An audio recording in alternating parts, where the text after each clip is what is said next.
Pour moi, il y a 2 points.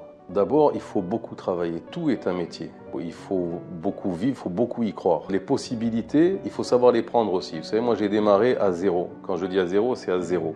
Je sortais la voiture du garage, je travaillais, j'allais aux machines de location. Je revenais, je me suis développé péniblement, mais je lâchais rien du tout. Je bossais du matin au soir et du soir au matin. Les 3-8, je les faisais quotidiennement et pendant des années. Ça vous permet d'aller plus loin, de vous dépasser et il faut croire à ce qu'on fait. Il faut croire à ce qu'on fait. Récemment, j'ai vu une émission où il y a des inventeurs qui sont derrière un objet pendant 10 ans et au final, eh ben voilà, ça arrive. Leur objet sort, il est commercialisé, ils vont commencer à gagner de l'argent.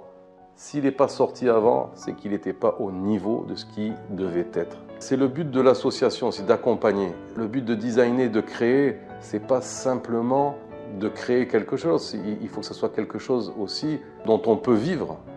Il faut que ce soit quelque chose d'adapté au marché dans lequel on veut pénétrer. C'est quelque chose qui est peut-être fait pour le Maroc et pas pour les États-Unis ou inversement. Donc il faut réfléchir à ça. Il faut toujours considérer l'environnement dans tout et de dire bon, moi je design pourquoi?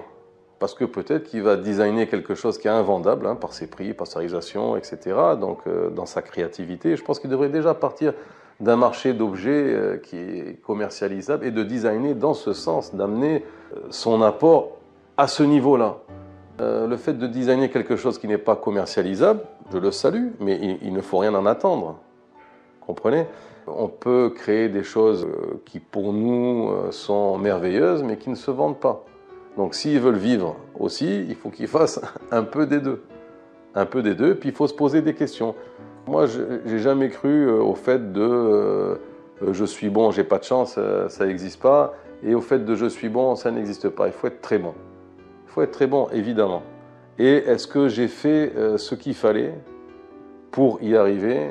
Vous savez, moi, ce qui m'a le plus apporté dans ma vie aussi à ce niveau-là, j'étais un compétiteur au niveau du sport et je sais que de me dépasser, je sais, à des moments, je croyais être vraiment à fond, j'y étais pas, tout simplement. Donc, il faut s'analyser, il faut voir pourquoi le talent, c'est bien et ensuite, il faut aller dans ce sens-là. Il faut absolument réfléchir au marché dans lequel on veut rentrer, ce qui est vendable et apporter sa touche de design, etc.